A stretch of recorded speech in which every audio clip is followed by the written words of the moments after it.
responsibilities. Everybody somewhere between the ages of 18 and 25 will serve 3 months of basic training and understanding in a kind of civil defense.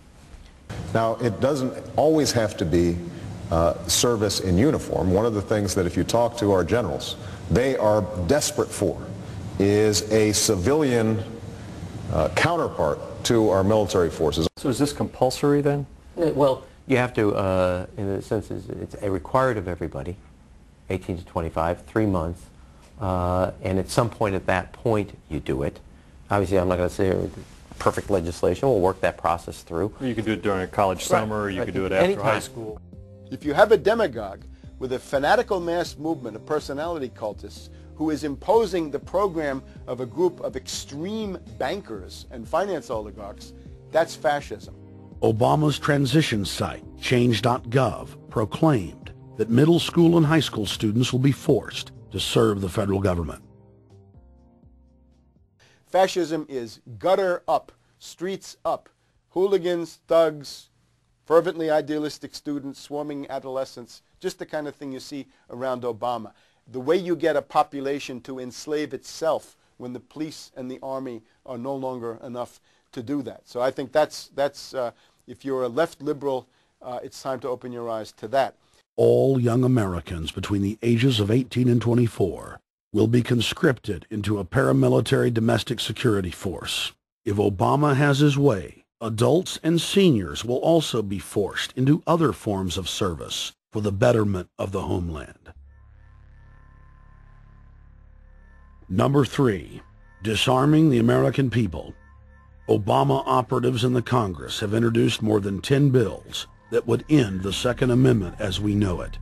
H.R. 1022 would allow the new Attorney General Eric Holder the dictatorial power to ban any gun he wishes at will. In 2008, before the Supreme Court, in the D.C. gun ban case, District of Columbia versus Heller, Holder argued for the complete disarmament of the American people and that only the military should own firearms. H.R. 257 would ban all youth shooting sports, including YMCA and Youth Olympic shooting clubs.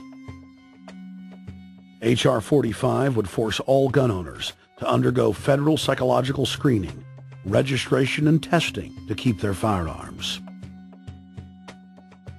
White House Chief of Staff Rahm Emanuel has proposed the extrajudicial banning of any American on the fraudulent no-fly list from owning any firearm. That is, if you are on the no-fly list because you are known as maybe a possible terrorist, you cannot buy a handgun in America.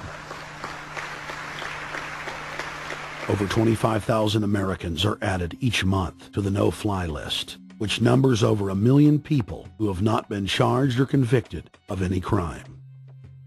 It's a case of mistaken identity for a 5-year-old boy from Normandy Park. He had trouble boarding a plane because someone with his same name is wanted by the federal government. King 5's Mimi Jung is live at SeaTac Airport to explain. Mimi. Lori, it's hard to believe that a 5-year-old could be considered a threat, but that's exactly what happened here at SeaTac last week when Matthew Gardner showed up for a flight to LAX. As 5-year-olds go, Matthew Gardner is about as harmless as you can get. But when he and his mom checked in for their flight at SeaTac last week, Matthew was considered the criminal. If you're on that no-fly list, your access to the right to bear arms is canceled because you're not part of the American family. You don't deserve that right. There is no right for you if you're on that terrorist list. And even though this Matthew Gardner is only in kindergarten, TSA workers still conducted a full-blown search. They searched all of our belongings. They took everything apart piece by piece. Nadia Counter says it wasn't easy being treated as a possible threat to national security. I picked up my child to give him a hug and tell him, you know, it's okay, we're doing fine. And they reported to me that I was not allowed to touch him. He was a security risk, and they had to re-search me to make sure that I had not obtained any materials from him. Number 4, massive restrictions on the First Amendment guarantee of free speech. The President, Congress, and the FCC have announced plans to not only curtail speech on talk radio and newspapers, but to also regulate speech on the Internet through the Orwellian-named Fairness Doctrine. The Obama machine is also pressuring Congress to pass draconian hate speech laws that will eviscerate the First Amendment. Number 5, they plan to further federalize health care so that the government can dictate what kind of care citizens receive. Modeled after the British system, this includes rationing care and restricting what procedures the handicapped and elderly are eligible for.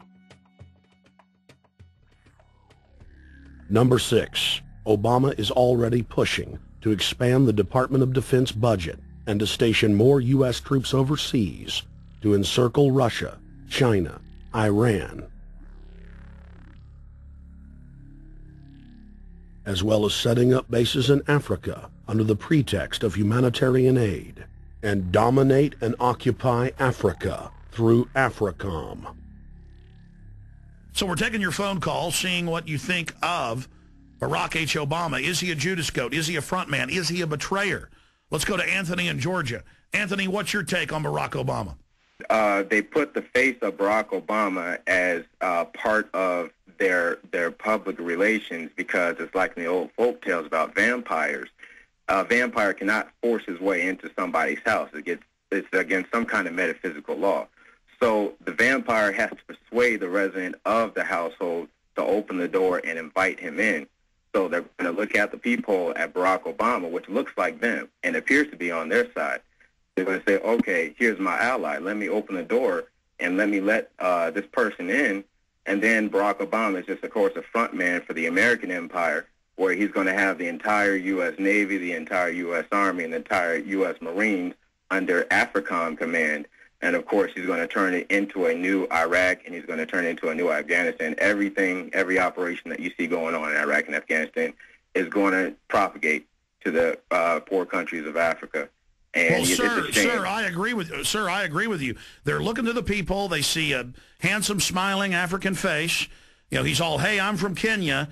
And then it's a total bait and switch. But it's the same thing here in the United States where they would get sellout Native American chiefs to sell out their people. This is the oldest trick in the book. And he can also pacify the most downtrodden minority groups in the United States. And he's saying, hey, get ready for sacrifice. Get ready to lose your standard of living. They're like, yay, I love Obama. They could never get away with this with a John McCain. Obama basically does a couple of things. One is, again, this idea, kick the Chinese out of Africa. Kick them out of Sudan where they get oil. Kick them out of Zimbabwe where they get raw materials. Start a civil war in Congo, another big source of raw materials. Al-Qaeda, an arm of the U.S. intelligence community, is now active in Algeria, Tunisia, Morocco. You've got a destabilization going on in Kenya around Odinga. That's Obama's cousin. This is a guy who has two children. They're Obama's niece and, well, nephew in a broad sense. And one of them is named Raul, and the other one is named Winnie, after Winnie Mandela, who did the necklacing and political assassinations in South Africa. So this Odinga is essentially a CIA destabilizing operation in Kenya, and he's got a Odinga Islamic Alliance to crush the Christians in Kenya, but this also reaches into Ethiopia, it reaches into Uganda, Congo, Tanzania, and a whole bunch of other countries in that region. So all of Africa is a battlefield in flames between the U.S. and the Chinese, with Obama leading the charge to kick the Chinese out for geopolitical reasons. Number 7, radically expand federal control over family farms and ranches through the Animal ID and Premises ID system. Number 8, accelerate the merger of the United States with Canada and Mexico under the Security and Prosperity Partnership.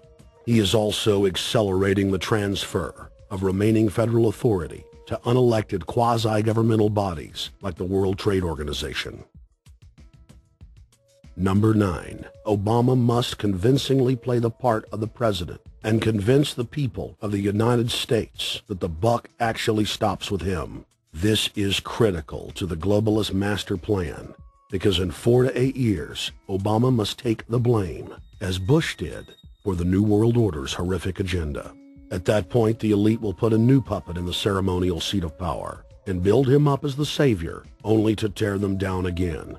And so the process is repeated over and over.